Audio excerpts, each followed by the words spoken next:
10x your service design offering with Smaply. Take 20% off any order with This Is HCD 20 off. Let's superpower you and your design team's potential. Sign up at smaply.app. Enjoy the episode from your friends at Smaply, helping support This Is HCD podcast. So the randomness is what allows the colony to explore alternate ways of organizing as the environment changes. All the creative dynamism of life, of adaptation, comes from this low-level randomness. Hello and welcome to Bringing Design Closer on This Is HCD. My name is Jerry Scullion and I'm the founder of This Is HCD. I'm a designer, educator, design coach and podcaster based in the wonderful city of Dublin, Ireland. Now our goal here is to have conversations that inspire and help move the dial forward for organisations to become more human-centred in their approach to solving complex business and societal problems. Earlier this year, I read an article by one of my heroes, The Edge of U2, in The Guardian. And the first item in his list of cultural highlights was the book by today's podcast guest, Neil Theise. Like me, The Edge managed to get an early copy of the book from Neil's awesome publicist. Shout out to Nicole Dewey in New York. And he too joined the fan club for Notes on Complexity, the book that we're going to be discussing in detail in this episode. Now, I've become captivated about many of the leading authors on complexity and was thrilled when Neil agreed to record with me, his first from within the design world. Now, I've been researching complexity for several months ahead of my keynote at UX Scotland and unpacking what we can take away from decades of research by leaders in the field. How can we apply this level of thinking into our day-to-day work as change makers? Now, this conversation is one that I look back on and cherish, but I'll also cringe at times as I ask some pretty naive questions. My goal here is, with many of the podcasts, is sometimes to ask those questions that hopefully can open up channels for the many. So as you can probably tell by this stage, I'm not afraid of asking for the sake of clarity. Now, if you can, get your hands on this book. There's a link in the show notes. It's stunning and it's carefully created and really opened my mind to new worlds that I'm excited to continue to explore. Now, I work in these episodes as a labour of love, and I love sharing the content and the work of others, and I know many of you enjoy it too, as I see all the wonderful reviews on Apple and Spotify. But if you want to help me and support This Is HCD, maybe you might consider by becoming a patron. It's just under €2 per month, and my goal with having this model is to meet the costs to produce everything. And we're still miles away from doing so check out more on thisishcd.com, where we have now also launched Change Space, a private community for change makers to connect monthly, talk about all things that are working in our industry and not working, come together and form a network where we can make a positive impact on the world. Anyway, let's jump into Neil's episode. It is awesome. Neil Theise, I am literally buzzing to have you on the podcast. I am a huge fan after reading the majority of Notes on Complexity, the book that has literally blown my mind, and I've been carrying it around with me to various events, pulling it out and showing people this incredible bulk of work.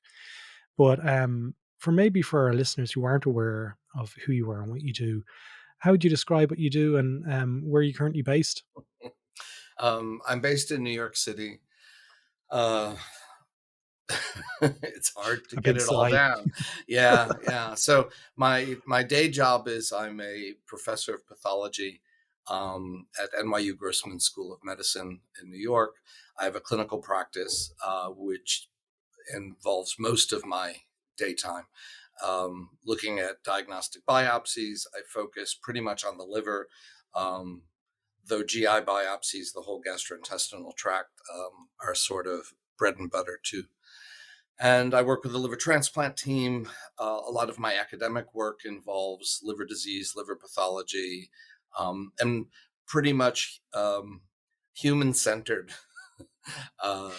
liver research, because I have access to human tissues. I don't have to do mice or rats because my clinical practice gives me the human tissues to look at. So, and in that world, I'm, I guess, most particularly known for helping to develop ideas of how liver cancer happens in humans. That work is sort of the basis for now all our diagnostic imaging for screening for liver cancer. So that would have been enough. I'm really proud of that. Yeah. liver stem cells, and that got me into adult stem cells in general and adult stem cell plasticity around the turn of the millennium. That was the first work I did that went truly viral. And it was that Hmm. that led me to complexity theory. An artist I was collaborating with named Jane Prophet. I talk about her in the In the early book, part of yeah. the book, because without her, I'd have no idea about this. I mean, meeting her was the big moment. And when I was, she knew about complexity theory because it applied to some um, an art project she did that turned out to be artificial life called Right. Technosphere. And when I was describing to her what my work was, she said she noted that the way I talked about cells and stem cells moving around the body was similar to the way the complexity people talked about ants and how they Hmm. self-organize. And so that was the real beginning of this adventure. Then So I did that for a while. The next big viral thing a few years ago, there was a big fuss and bother over the interstitium being a new human organ. That was my work too. And Right. so I'm doing a lot of work following up on that. Um, what we call it was very controversial, but the fact of it that we've discovered a fluid communication network through all the connective tissue of the body that's 4 times the fluid volume of the cardiovascular system. That's real. And so Wow. we're So, working on that. so And then I wrote this book. you wrote this book on top of it, which I was about to say, Yeah. and you have been known to sleep occasionally. Hmm. When you add all those things into your life, it's an Yes. optional, because it sounds like you've been extremely busy for a very long time. Yes, I Um, have. I want to give you a little bit of background. Okay, so a little bit of background. I saw your book included with, as many people will know in this podcast, I'm a huge U2 fan. Edge mentioned it. I think it was in the Times or the Guardian, The Guardian. and Yeah. it was the Guardian. Okay, I was Mm. really really excited to see that, because I know he's into an awful lot of similar stuff than I myself am into. And I'm currently writing a keynote for UX Scotland in June about embracing the complexity mindset within design. Now, in my research for that, I started to explore starlings and ant Hmm. colonies, okay, in terms of the self organization nature of those things. And with murmurations, I'm still blown away. I live near an area where there's regular enough murmurations. Um, the level of beauty, first of all, from those starlings and even ant colonies as well, but the Hmm. ability to adapt and respond to constant change is still kind of like, how are they doing this? Hmm. Now, I'm challenged by humans' seeming inability to deliver such true ability, okay, or Yeah. agility, especially in the face of the greatest problem of our time, climate change. So I want to talk to you a little bit more around that whole kind of understanding, my understanding of ant colonies and starlings and self organization and so forth. But maybe to get us started, because I look to you as being an expert in this field and I am very much a novice when it comes to it. But how would you describe complexity theory? So I've been wrestling with this for a couple of years with a book on complexity. It's like, so what is Oh, complexity? How do you write an elevator pitch for this book? Um, exactly. and Without it being too we're complex or complicated. right. Yeah, we're still struggling. But so complexity theory um, is a, a theory that derives from mathematics and computer science. Um, I talk about it in the book as the one of the 3 pillars of contemporary science, quantum physics and relativity being the other two. Hmm. And those two are notable in that they're describing the most infinitesimal on the one hand and the most vast on the other, and they're profoundly non-intuitive. Whereas complexity theory sort of describes, not sort of, complexity theory describes how things come to be in between those extremes. And so Hmm. that's in part the first major part of the book. First 2 parts of the book are all about that. And uh, people, by and large, complexity theory isn't that well known. It hasn't entered the popular imagination as much as, for example, chaos theory has. And many people have heard of chaos and or fractals, the geometry that helps define chaotic systems. Complexity is what came next. It was the next iteration. And it started appearing in the 1970s with a computer game called The Game of Life. Game of Life, yeah. Yeah, that John Conway designed. And it was first reported publicly in Scientific American. And I was, I think, 11 years old. And I remember seeing it in my public library because I was that kind of kid, new issue of Scientific American. Computer game, that's cool. And what people seized on The Game of Life as having quite a depth of meaning. And lots of different researchers began exploring it. And and basically, it's squares that turn on and off depending from turn to turn, moment to moment, depending on what other neighbors are turned on or off. So you mentioned the rule of 7 before we started recording for starlings, that starlings are only paying attention to the 7 starlings nearby. It's all very local. So The Game of Life, what happens to each cell just depends on its exact neighbors. In this case, there are 8 of them. But it turns out that depending on what pattern you start with of squares that are alive versus dead, all sorts of different patterns start to arise. And some of those are ordered patterns. Well, some of them just are self-limited and die very quickly. They don't self-sustain. But when some do self-sustain, some of them just become a solid object. Like if you have a 3x3 box grid of alive cells, it just stays that way. It can't change. Or if you have a horizontal bar of 3 cells that are alive, the next turn it becomes a vertical bar, centered the same, and then it goes back to the horizontal bar and it just blinks back and forth. So these are very ordered outcomes. And then there are outcomes that are just kind of freewheeling and crazy and turn out to be mathematically chaotic systems. So chaos is what describes how whirlpools form or how we model weather now. The famous a butterfly flapping its wings in Brazil becomes a tornado, generates a tornado in Texas. And if it flaps its wings exactly the same way, it will always cause exactly the same tornado. So it's predictably predictable. But chaotic systems are not like, simple geometries and physics equations where the parts sort of equal the whole. In chaos, you get a sense of the whole being greater than the sum of the parts, but it's always utterly predictable. Chris Langton and David Packard were playing around with The Game of Life independently, though they were aware of each other. And what they discovered is that mathematically within the realm, there's a narrow realm mathematically between the chaotic displays of The Game of Life and these perfectly ordered displays. There was something else going on. And this turned out to be complexity.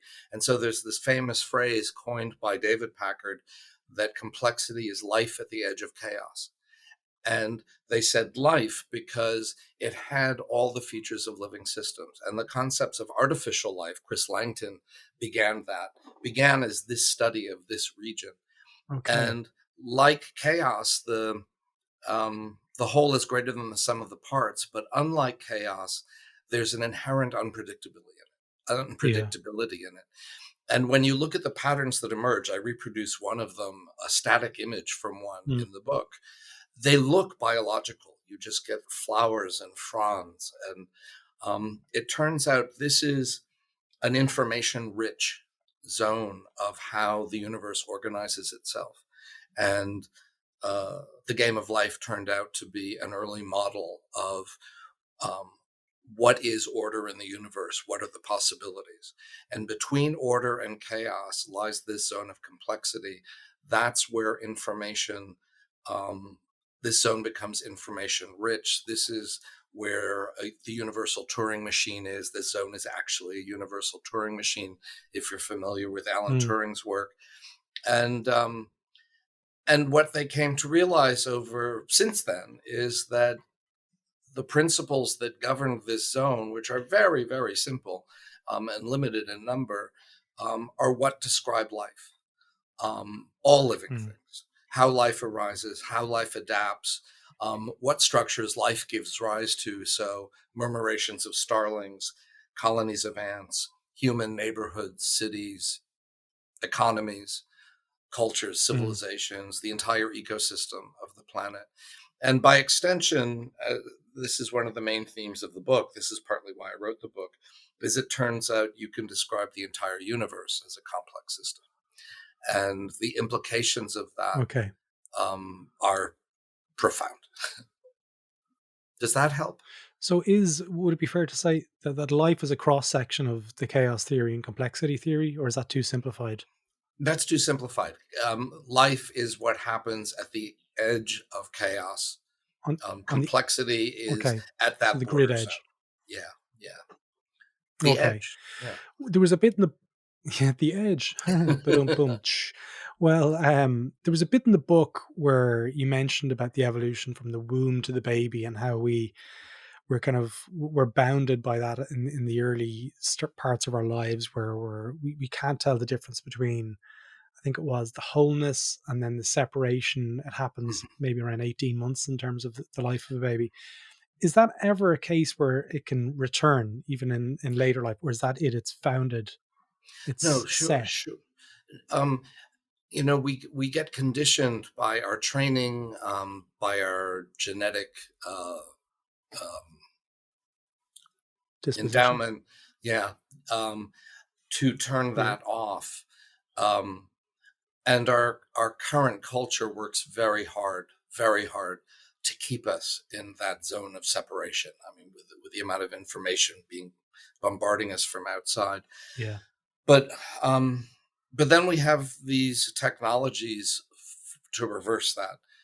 Contemplative practices, mostly derived from spiritual traditions, or people who live in a shamanic state of interaction with nature that's unmediated by machines and control, etc. There are still, people in the world who live that way. And then the trick is to have the flexibility to move between those views. My mom in her later years entered a bliss state with probably some minor strokes that robbed her of her short-term memory. She was really sweet. She kind of became a stoner in affect, and which I'd always wondered what would that be like. Well, now I knew. But she was really in a bliss bubble for nearly a decade, where she just felt herself to be part of everything, in a continual state. But being in that state meant she couldn't take care of herself. So we had to have 24-hour home care. And it was my privilege to be able to support her in that. So the goal isn't to surrender this relationship with the world of the relative, as we say in Buddhism, where you're there and I'm here. But it's to develop the flexibility to return to that perspective where there is no separation, where we are all seamless parts of a seamless universe. And then come back. What do you do with that when you come back into this world of separation? So one of the points of the book, by the end of the book, is that we have these techniques. They're available to all of us. They can help us cultivate a view. Complexity tells us the way everything is structured. We now know a lot about how everything is structured and how it happens and how the world is creative and adaptive and alive and conscious. But the book is only concepts. This isn't going to change anybody's life unless they then are inspired by that to pursue this other kind of view. So when we look at like the people listening here, mostly in the worlds of service design or human-centered design, strategic functions within businesses and stuff, when we talk about complexity and complexity theory, and when we have practitioners entering organizations that are ultimately complex systems, and they try to inform a better outcome for the people that, are the byproducts of what they create within those organizations and those systems, they're often met with resistance, and they need to foster resilience to be able to deliver those outcomes that they're trying to achieve. Is it complicated or is it complex when you enter those systems? It's both. Both. Okay. Yeah. So, um, I wonder, one of my ambitions for getting this material into the popular culture is that someone, Hmm. not me, someone comes up with a way to introduce this to the educational curriculum at an Yeah. early level. I mean, you can do the game of life in third grade and start talking Yeah. about these things. I gave this book derives from 20 years of talks I've been giving on this topic, which Sure. started off. The first talk was actually to my Zen Buddhist group, because they're a group of incredibly, fiercely smart people, and I also felt safe. And but after Yeah. that, my audience for several years was primarily scientists, stem cell biologists, MDs, people working in healthcare, um, uh, cell biologists, molecular biologists. And then I started giving it to Zen groups and yoga students. And even my nephew, when he was in fifth grade, asked me to come speak to his class about it. And the teachers, there were two fifth grade classes in his school, and the teachers joined them together in the last period of the day. I think there was about 40 or 50 kids. And the kids were so excited and had so many questions. And I had not changed a word of the talk. I did not need to dumb this down. It's that simple. The teachers wound up calling all the parents and holding the school buses for an hour because they didn't want to interrupt. So, Wow. so I feel like if people grew up with these ideas, number one, then when you entered a community to talk about design, you wouldn't have to introduce them to this new stuff, because it would Hmm. already be part of how they saw the world. So that's a long-term thing.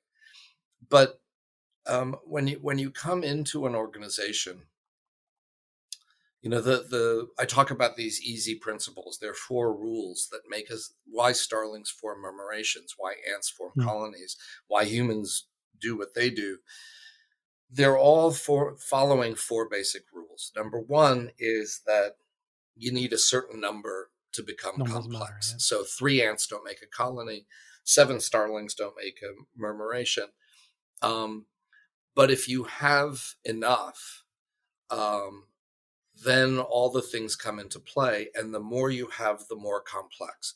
The greater the number, the greater the diversity within the system, the more creativity, the more adaptive potential the entire system has.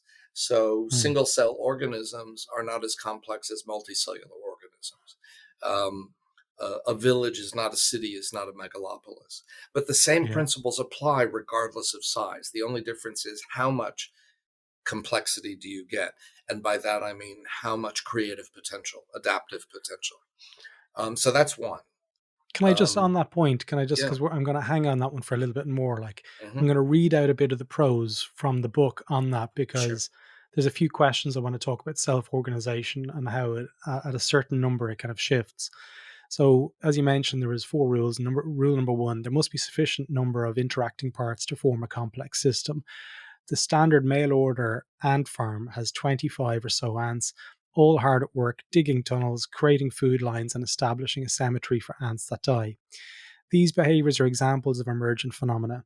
But once you have just a handful of ants left, there is no self organization, and emergent properties dissolve, no food lines, no cooperative tunnel building, and dead ants stay where they die. On the other hand, the more individuals there are in the system, the greater level of complexity. A colony of 200 ants is not as complex as one with 2,000 ants, and one with 20,000 ants is still more complex. A village is not a city, is not a megalopolis, as you'd say. Yeah. So in that point, the self-organization piece, you could have an organization as big as some of the big consultancies where there's 600, 700,000, and we don't see that in humans, where the self organization and the ability to organize, sorry, my brain is going quicker than my mouth. The ability to self-organize is somewhat depleted. What's causing that? Well, so the other rules, The other because rules. it takes all, the other rules, it takes all four. So um, we have a really good current example in the banking system. So rule number 2 is that there have to be negative feedback loops in the system that predominate over positive feedback loops. And by negative and positive, I don't mean good and bad. A negative feedback loop is you have a space heater in a room, and if the temperature of the room goes down, it gets to a certain level of too cold that you've set, then the space heater turns on, the room warms up until it gets to the right temperature, and the space heater turns off. So negative feedback loops always keep living systems oscillating within what we call a homeostatic realm, homeostasis being sort of the healthy realm. And this shows you right off the bat one thing that we sort of intuit and easily, but we can state it, that living things are never static.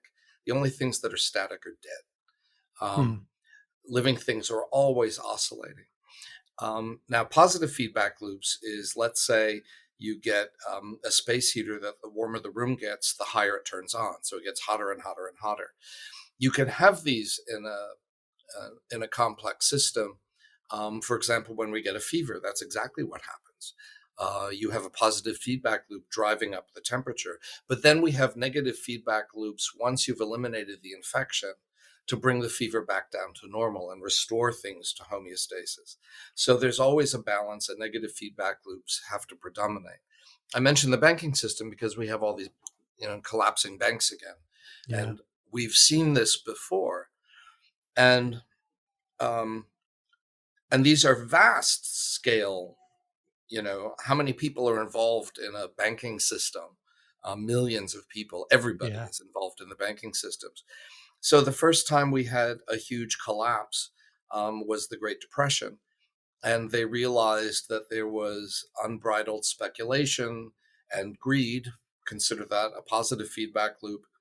And when you get an overabundance of feedback loops, you can get emergent self-organization.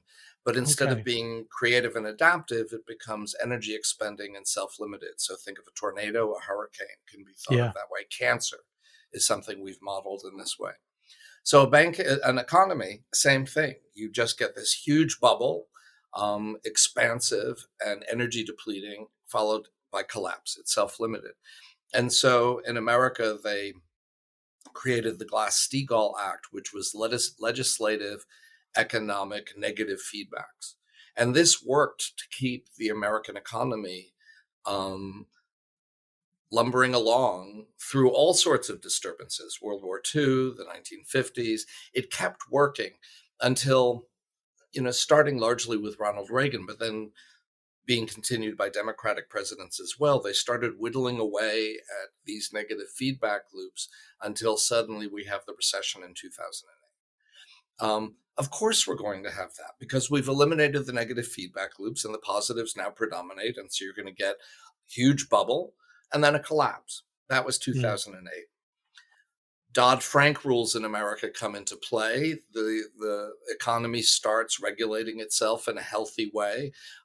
Maybe people aren't getting incredibly, crazily wealthy, but most people are doing just fine. And it's adaptive. It's responding to the changing environment. And then Trump era, we start to whittle away at those negative controls again. And suddenly, 2 months ago, it was a gift to me in terms of writing an op-ed piece for the book. We suddenly have, another bubble and another collapse. So when you have corporations, because that's what you asked about, that don't have sufficient negative feedback, if you have a corporation that really depends on driving competition between people, for example. Those are positive feedback loops, pushing and pushing and pushing. It can work for a while, but it's going to collapse. You need a societal structure that allows for self-regulation so that no individual, no cluster of individuals outstrips the healthy needs of the community. Okay. So that's number two. Number two. Number three is all things are local and bottom up. So, like you said, starlings, to get this vast remuneration, are only paying attention to the 7 starlings around them. Ants are only paying attention to the local pheromone sense and occasional. Let's talk about this one, because Neil, I've known a little bit about ant colonies over my life, but when you described it, it just felt like, it just clicked. And I went, of course. Yeah. And this was what... Let's talk about it. Let's pretend you're at a dinner party and someone says, "Oh, I'm into ant colonies," and then they went, Neil's a little bit kind of into ants. Okay. Well, everyone's kind of into ants. Everyone's kind of into it a little bit. Yeah. And there's no one who didn't grow up seeing ants and playing around with them, Exactly. And so when I get to this moment in the talk, you can see the audience smile and relax, because they're sort of, I'm returning them just by mentioning ants. Yeah. People return to their childhood state of when they were down there playing with the ants, Because it's a good story. It's a good story. Yeah. And so an ant is wandering around randomly, and it leaves a scent trail behind it, so it can always find its way back to the colony. But right now it's just out here wandering, and suddenly stumbles upon a sugar cube. Sugar cubes. Grabs a piece of the sugar, and then turns around and marches back to the colony along the route it got there, so it can find its way back to the colony. But does he change the level of pheromones being released at that point? Well, hold on. So he's laying down one pheromone that is stable, and so it doesn't fade very quickly, and so he can find his way back to the colony. I'm sorry, I'm making it... Well, it is a male ant, so I can say his. Okay, so... because that's who's doing this. But then it starts laying down a different scent trail. The pheromone it lays down is very strong, but degrades very quickly. And what that means is that an ant who's wandering around randomly crosses this scent trail. It knows that some ant has found some food. And if it turns in the direction of the fainter scent and walk that way, it will get to the sugar cube. So it starts laying down its scent trail so it can return, gets the sugar cube, turns around, starts walking back to the colony, and it starts laying down its diminishing scent trail. So this is sort of a negative feedback kind of thing, but it leads to a positive feedback loop, because now you've got 2 scent trails. It's even stronger. More ants are likely to cross it. More ants turn to the right, in my vision, towards the sugar cube, going down the scent gradient. Get to the sugar cube, turn around, go back, more pheromone trails, and now you've got a whole line. No ant was thinking, how do we form a food line? No. The queen ant doesn't design this. She just fulfills a... because that's the question I get. Well, doesn't the queen ant organize this? No, she just fulfills a reproductive function. It's all bottom up. The ants are just paying attention to the local pheromones and the physical sense of the sugar cube. And that creates the food line, something from nothing. Now, when you look at, and this gets us actually to rule number 3. When you look at a line, you're standing and you see this food line. You look down, it looks like all the ants are following the line, and it's really dramatic. We all know what that looks like. Yeah. But if you kneel down and look closely, there's always a few ants that aren't following the line. And, this was like the ant I would find in my mother's kitchen when I was a kid. This is my editor cut out virtually all my personal stories from the book, but left this one in. And no, it's not a memoir. I had to get over that. And learning to write and 101. And so, I would get it on a piece of paper, proto-Buddhist. This is when I'm like 5, 6 years old, and I would carry it outside back to the ants outside the back door, trying to save it. And I thought this was a stupid ant who had wandered too far from home. My mom knew exactly what this was. This was the random ant that wasn't following the food line, and so would likely find the food source in her kitchen, lay down the scent trail, and begin the home invasion. So she thought, kill the ant and call the exterminator. And she was absolutely right, if you want to keep your kitchen ant-free. How many ants aren't following the line? If you look, it's a few percent. If there's too much randomness in the system, you can't get food lines. You can't get any organization whatsoever. But too little randomness. If there were no other ants, then what are the ants going to do when the food source runs out? It's if you step your foot in the middle of a food line, it's the ants that are not part of the line that quickly establish the quickest route around your foot. When the food source runs out, it's these random ants, divergent ants, small numbers of them, that are likely already finding the next food source. So the randomness is what allows the colony to explore alternate ways of organizing as the environment changes. All the creative dynamism of life, of adaptation, comes from this low-level randomness. Stu Kaufman, who's one of the founders of complexity theory, and actually I'm extraordinarily lucky, he's become a good friend. And he fact-checked the book for me to make sure I wasn't saying anything stupid. He refers to the possibilities that arise from this randomness in the current moment as the adjacent possibles. So in every moment, a living thing, because of this low-level randomness, has sort of a shimmering cloud of adjacent possibles around it, one of which will be selected for the next moment of the colony. Now, most of the time, these are adaptive. They aren't always. Inevitably, and I discuss the mathematics behind this in the book, inevitably, there will be mass extinction events. They can be mitigated. They can sometimes be avoided through interventions.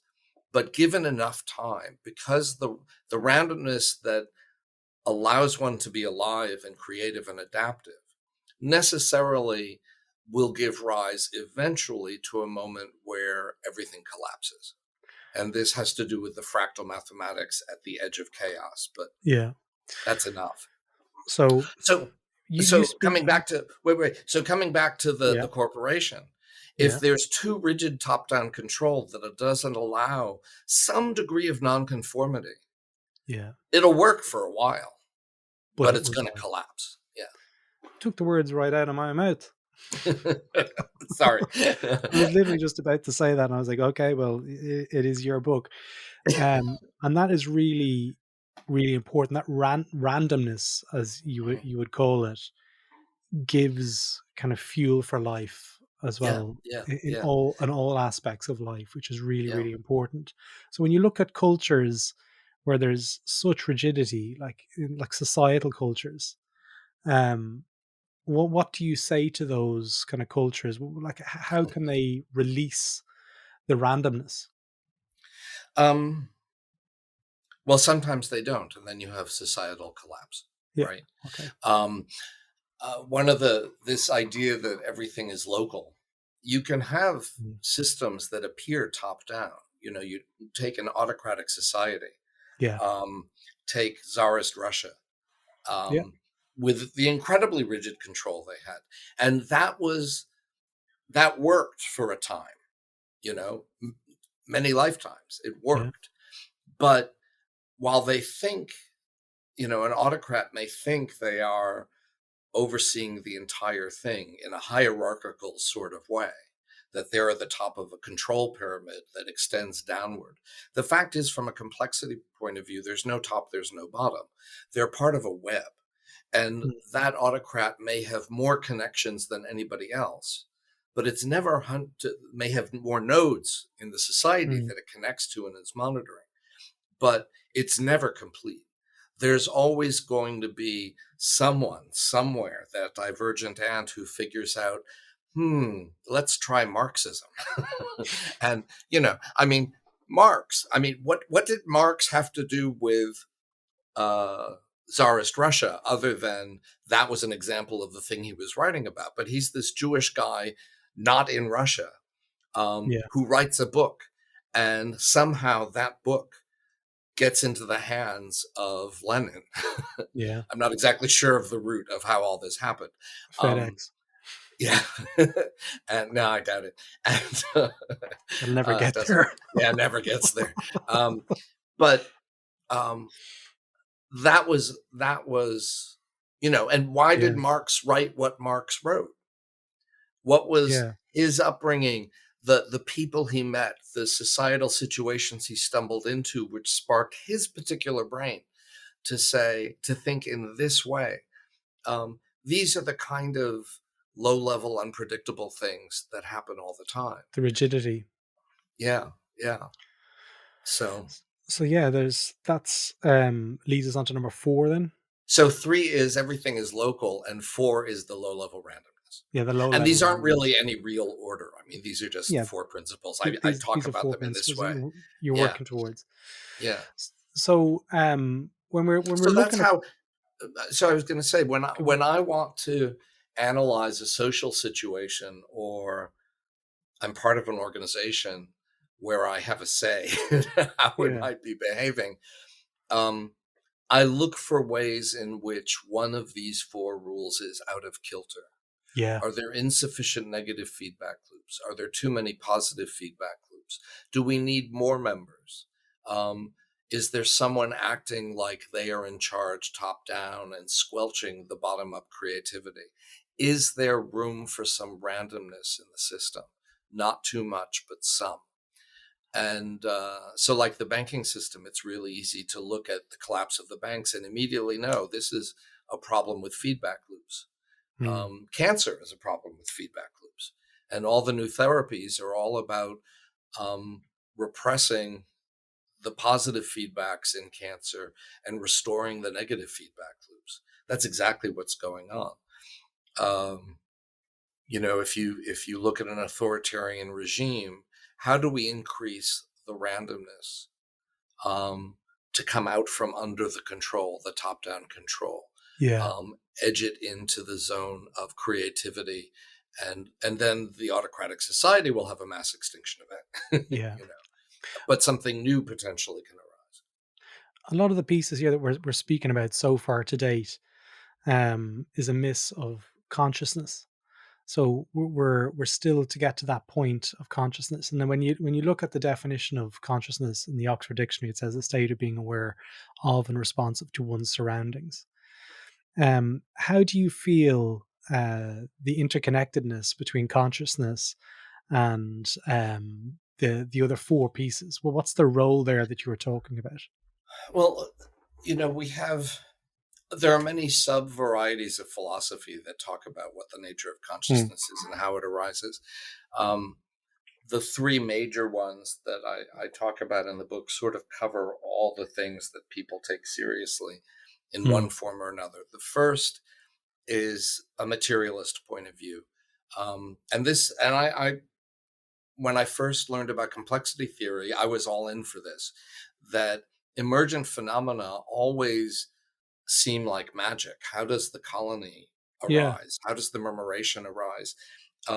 It just does. So wouldn't it be easy to say that consciousness is the emergent phenomenon of all the cells of the brain and all the electrical signals of the brain that gives rise emergently to our minds? The problem is that we have this famous notion of the hard problem of consciousness, which is we can explain how the brain sees a rose, smells a rose, feels the prick of a thorn of the rose. But the experience of red, the experience of the scent, its sweetness, the experience of pain, no one knows how to explain that. How that becomes an experience in your awareness. And the evidence that this is a problem is that when you read anything in cognitive neuroscience, which is the materialist domain that talks about this stuff largely, they always, when they do an fMRI scan and they see activation of a pattern of regions of the brain, they say this is a neural correlate of consciousness. When you experience a visual cue, the brain lights up in this way. They are correlated with each other, but they can't ever say it's causal. No one has ever found anything in the brain that the brain reacts this way, awareness pops up. No one's been able to do that. So that's the hard problem of consciousness. And so the materialist view sort of falls on that sword in many people's view, my view, certainly. Although I was there at the beginning, I thought, oh, this will be easy. The result is in the last 5-10 years, people have started moving to what's called a panpsychist point of view, which is that consciousness is present in lower scale things and they assemble into bigger consciousness. So cells have consciousness, just not as complex as a human's consciousness. And then there are people who say, well, there may be quantum carriers of consciousness, the way there are quantum carriers of electromagnetism, photons, and quantum carriers of the strong force and weak force. Maybe there are quantum carriers, particles of some kind that carry consciousness. But this doesn't get rid of the hard problem. It just shifts it down lower in scale. The third possibility, and there you have the idea that, oh, are these mini consciousnesses, that's a hard word, mini minds, how do they self-assemble as a complex system into a larger scale consciousness? Yeah.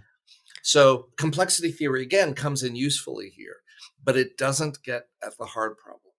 The final one, which is what the last half of the book is about, is, well, what if consciousness comes first?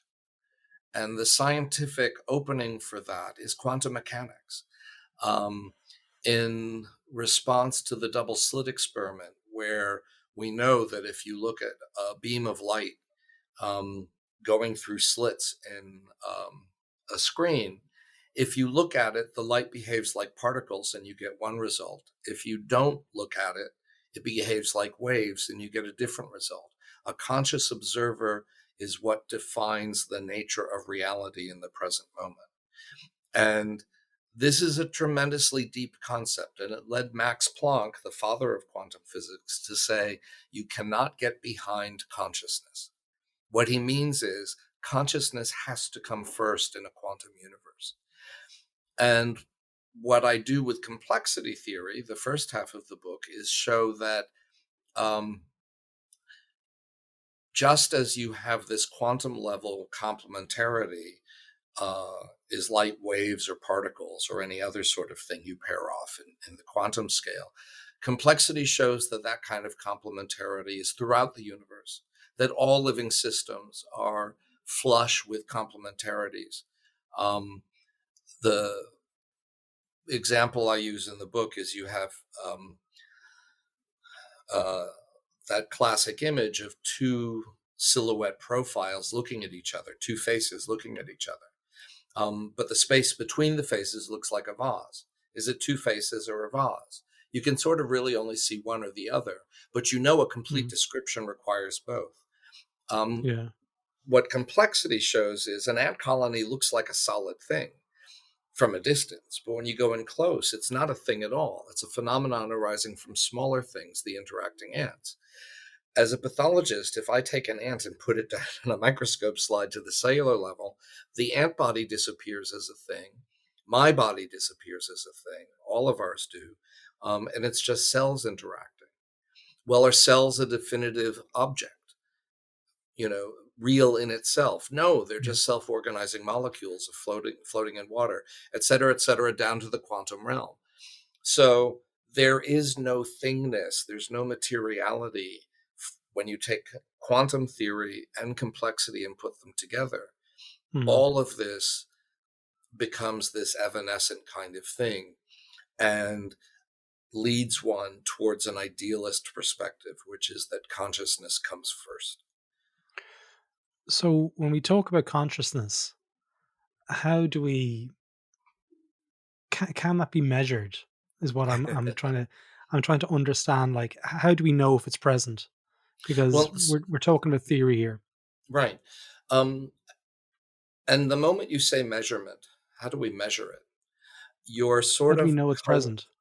right. You're sort of, you want to hear a statement from me that um, is our predominant cultural view, which is that you can get that answer either scientifically Mm, or through formal mathematics.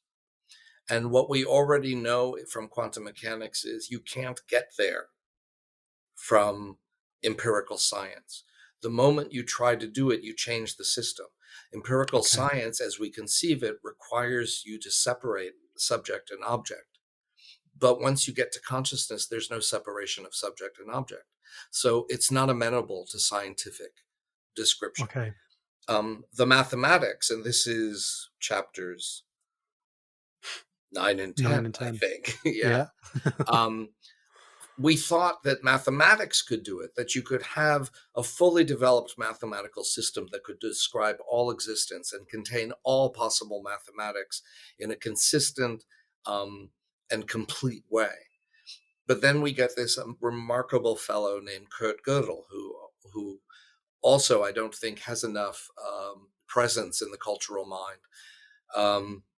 Most famously, he was part of the book Gödel, Escher, Bach, The Eternal Golden Braid, back in the 1970s, which was a book about consciousness, trying to get complexity to, blah, blah, blah. It failed. But Gödel was part of the answer. And what Gödel showed is that there are always going to be mathematical truths about the universe that are true but cannot be proven to be true. And so mathematics also cannot fully explain everything. And he himself said that what he means by intuition is probably what applies to metaphysics derived from spiritual practice, such as meditation, where the Okay. mind is looking inward to explore the nature of mind. But if it's your mind exploring your mind, there's no subject-object split. There can't be, right? So how Yeah. do we measure this? We can only report it. And what Gödel and quantum mechanics do for us is say that necessarily intuition has to come back, metaphysics has to come back. These things can't be proven, but they can be experienced. Mm. And that's what the book ultimately points to, I hope. Yeah, absolutely. I see like a lot of the organizational benefits would be discussing and evaluating and looking at ant colonies' behaviors and the principles behind of those pieces, and then it kind of goes into that world of kind of people talk about consciousness and it's interpretive to a point. So is this one of the reasons why you think, or maybe you don't think, um, it is harder for people to grasp? Because when I look at ant colonies, and people can walk away from the conversation and kind of go, yeah, I get that. Okay, I can sort of see some parallels between human life and ant colonies and how they self-organize and stuff. But the bit that I kind of struggle with is the connection between humans and consciousness and ants and Mm-hmm, consciousness. mm-hmm, yeah. Do you believe every Uh, living being has a consciousness? I believe everything is consciousness. The universe is the contents of the awareness of the universe. What Right. underlies the universe is pure awareness in which there is no subject-object split. It is just pure awareness of being aware. And people can experience this. I mean, it can be directly Mm. experienced. And I discuss how it is experienced and described in some different traditions. But the thing is, it is beyond description. But how that gives rise to the world of duality, as we call it, where there Yeah. is subject-object split, that can be described. And I'm part of working with Minas Kafatos, for example, who's my collaborator in all the consciousness stuff. He's a quantum physicist, a cosmologist, and a Kashmiri Shaivist, and now a Buddhist. Um, Working with him and some other colleagues, particularly Goro Kato, who's a mathematician, we are creating mathematical theories that describe this. And hopefully these mathematical theories will yield predictions that we can then evaluate. But the base is that, the way a dream is the contents of your awareness, the way my voice in your ear is one of the contents of your awareness at this moment. The universe is the contents of the universal awareness. So It's not about our aunt's conscious. Everything is made of pure awareness. Everything is non-material. Yeah. Everything is interwoven and interlinked and completely seamless. There is no separation. These are just delusions. But again, these are, philosophical ideas like this are good for stoner conversations. But how do you experience this as I'm truth? not stoned, Neil. No, no. But if we were, we'd, it'd be even more fun. There are ways to experience this, and why wouldn't we avail ourselves, at least to try it? Our culture says no, metaphysics is not allowed. And this largely comes from a group of intellectuals from Vienna in the turn of between the world wars.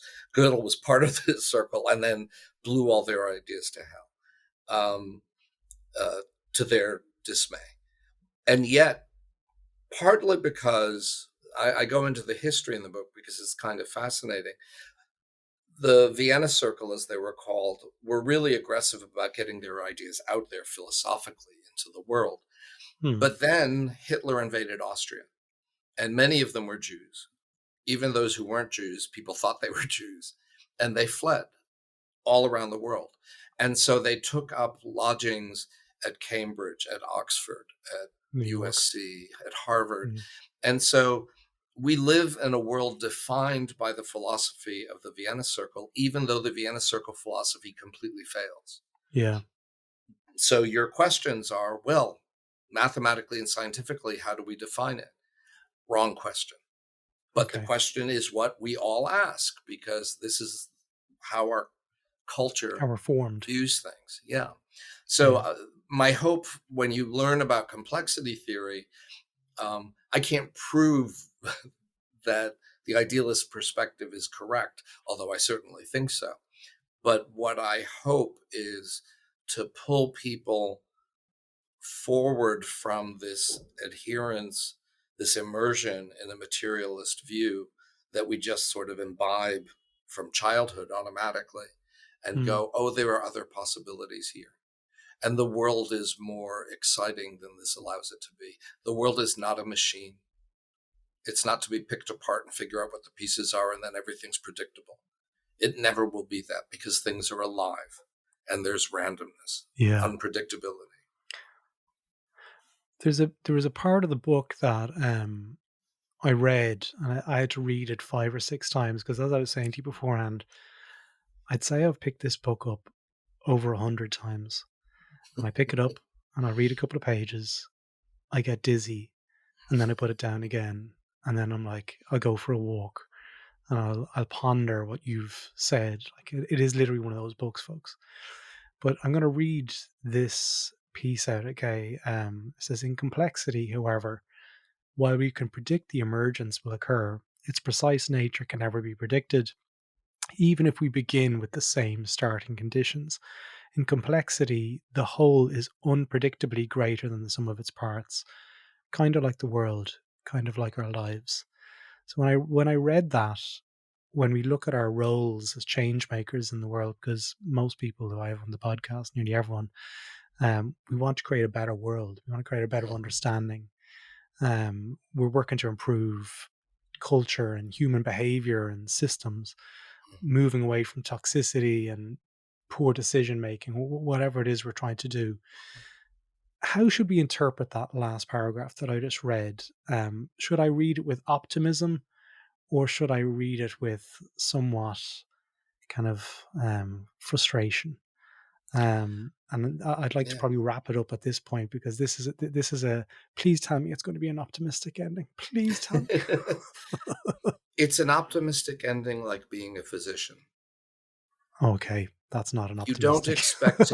You don't expect to keep your patient alive forever, but you can extend their life. You can improve the quality of their life. You can rescue them from mass extinction events. I like that. But no one lives forever. So you're looking to be a physician for society. You can't perfect it, no more than your doctor can perfect your living being. But you can do a lot between here and then.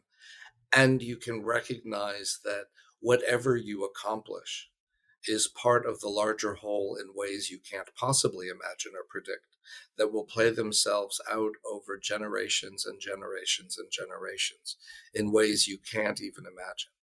So there's an acceptance of what's in front of me. What's the problem in front of me?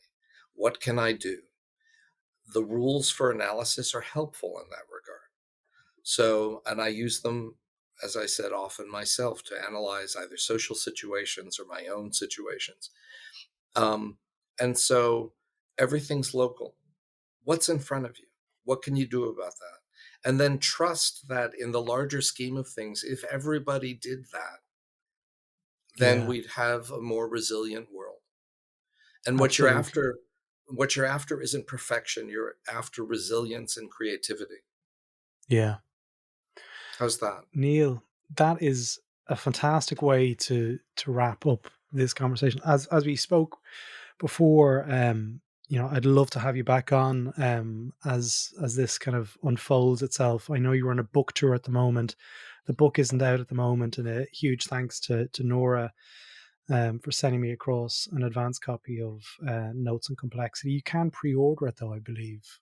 Yes, you can. Indie bookstores and Amazon, of course. I think Jeff texted me. He said he's rich enough at the moment, so the indie bookstores are probably a preferred way to buy the book.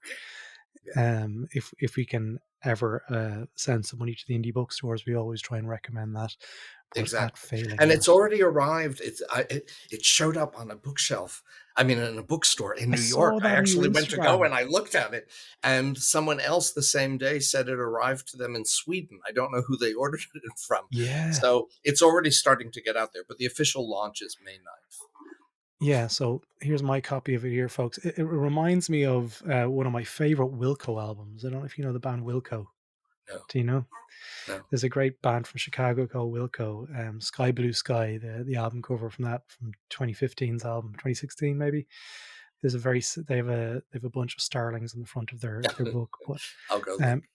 It's a beautiful. Once I saw that cover, I was like, starlings. I'm reading. This is it. This is my book. And I've told everyone, like, anyone who's going to see me at UX Scotland doing the keynote, I'll be giving this a big shout out, and I'll be talking and referencing large parts of this conversation, Neil, because what you've done there in a bulk of work is hugely powerful, and highly recommend it to anyone listening to the podcast. So I'll throw a link to that in the show notes. Neil, if people want to reach out to you, yeah, absolutely. If they want to reach out to you and get in touch and learn more about your work, what's the best way for people to do that?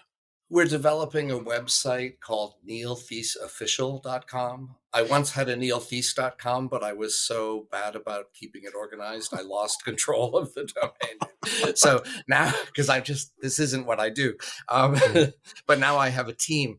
So we're developing neiltheiseofficial.com. I saw that. Stuff will be posted there. Yeah. I'm also Facebook and Instagram are I'm old, so those are things I can handle. TikTok, not so much.